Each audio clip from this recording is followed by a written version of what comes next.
Je viens de recevoir le directeur régional de l'UNICEF qui est venu à Goma à la suite surtout des événements qui est passé. Madame Karine Bouissé a été tuée, assassinée par M. Tshisekedi. Par le drone de M. Tshisekedi, un assassinat ciblé et qui ciblait effectivement le leadership de l'FCM 23. Faisant suite à cet événement, le directeur régional de l'UNICEF est passé, s'enquérir de la situation, mais surtout consoler aussi le staff de l'UNICEF en particulier, mais surtout aussi la famille, la communauté humanitaire en général.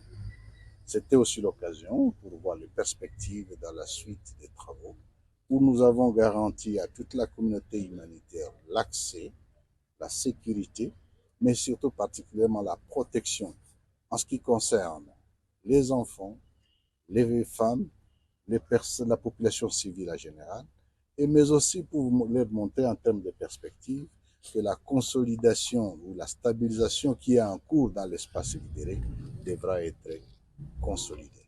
Je vous remercie. Ndagira ngo rero munyemerere muri iyi nkuru yacu kandi mu buryo bwihuse tugaruke ku ngingo ebyiri z'ingenzi. Ndaza kukubwira ko noneho abakozi ba UNICEF ubwabo bageze igoma mu bikorwa bitandukanye, bagiranye inama n'abayobozi ba FCM 21 uruzinduko bakoze nyuma yuko umwe mu bakozi babo Umufaransa-kazi Karine Bouissé yiciwe mu bitero bya drone aho mu mujyi wa Goma. Niki abo bakozi ba UNICEF baganiriye n'uruhande rwa FCM 23 sayo makuru gusa, ahubwo umwe mu bayobozi bakomeye cyane ba mama 23 yatawe muri yombi ndetse arafunze aho akurikiranyweho ibyaha birimo no kugerageza gufata ku ngufu. Uyu rero yari umuyobozi w'ibiro bya Colonel Nanga Yobero. Rebo hasi ndetse subscribe, aya makuru niyo tugiye kuba tugarukaho mu buryo bwihuse.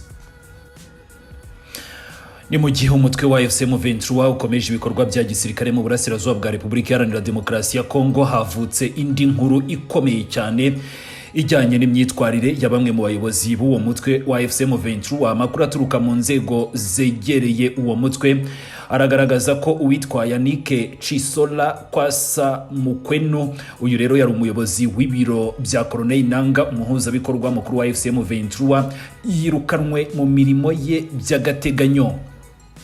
Nkuko bigaragara mu ibaruwa yashyizweho umukono na Bertrand Bisimwa n'umuhuzabikorwa wungirije wa FCM 23, yavuze ko uyu muyobozi yahagaritswe kubera imyitwarire idakwiriye kandi irenze inshingano ze nkuko byagaragajwe muri raporo zitandukanye. Ni muri iyo baruwa hari aho yagize ati hashingiwe kuri raporo zitandukanye biragaragaza imyitwarire yatewe nawe itari myiza kandi idakwiriye. Mbabajwe rero no kubamenyesha ko muhagaritswe ku mirimo yanyu mu gihe hagikorwa iperereza.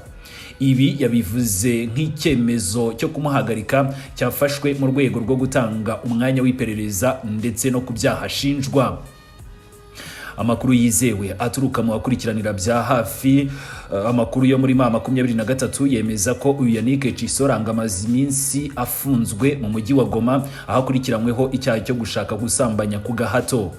Witwa Solange ngo niwe yaba yaragerageje gusambanya, bivugwa ko ari umugore ukora akazi ko mu rugo, numwe kandi mu bamushinje ko yanashatse kumusambanya ku gahato mu biro bye, ni mu gihe kandi yari mu kazi ke ka buri munsi. Nkuko amakuru abivuga, uyu mugore yavuze ko ngo yashatse kumufata ku ngufu mu biro bye, ibintu byahise bituma nyine atanga ikirego. Ni nyuma y'ayo makuru umuyobozi wa FCM 23 utifuje ko amazina ye atangazwa ngo inama yarateranye maze bemeza ko bagomba kumuhagarika ku mirimo ye ndetse no gutangira gukora iperereza. Bivugwa ko ari mu rwego rwo korohereza iperereza rikomeje gukorwa.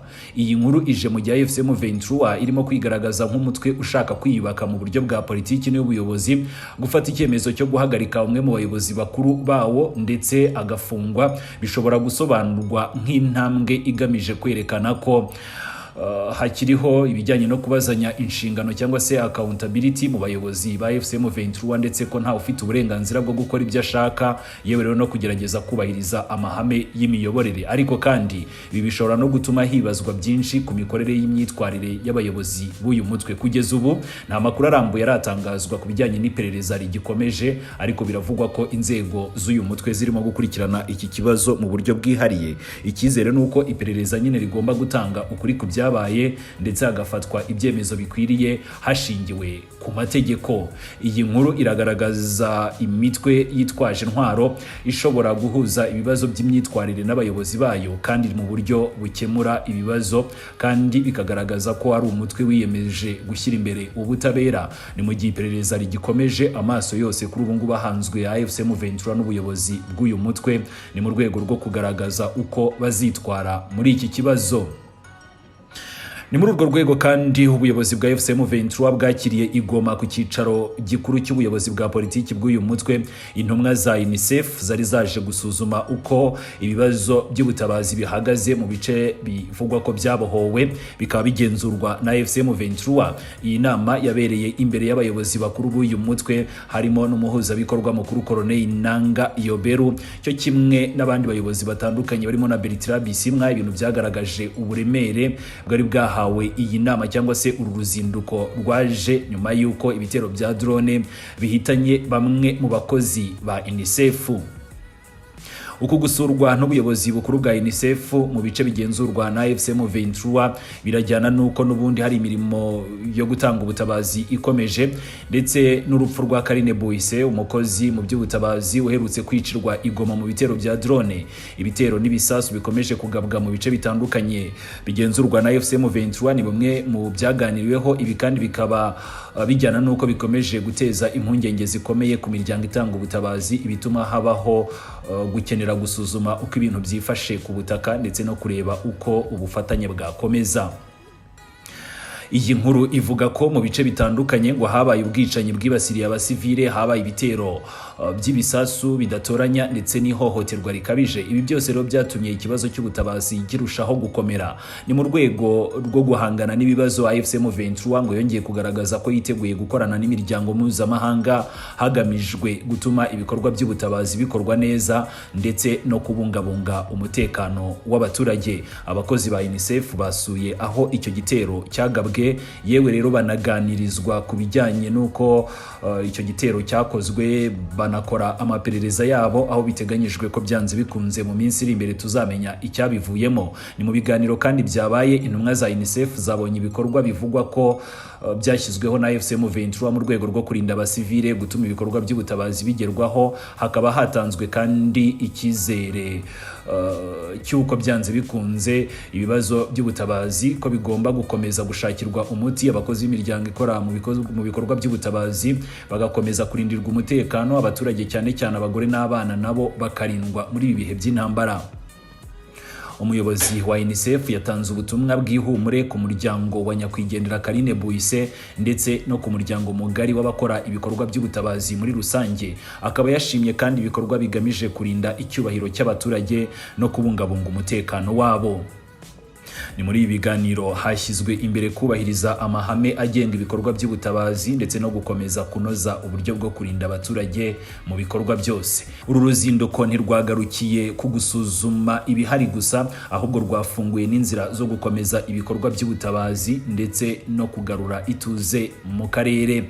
Hakaba rero hanaganiriwe ku buryo bwo gukomeza ibyagezweho ndetse no gufasha abaturage gusubira mu buzima busanzwe buhoro buhoro. AFCM 23 yongeye kwemeza ko izakomeza gushyigikira bikomeye ibikorwa by'ubutabazi, guteza imbere umutekano ndetse no gukorana n'imiryango mpuzamahanga mu rwego rwo kubaka ituze rirambye kandi rishingiye ku bufatanye.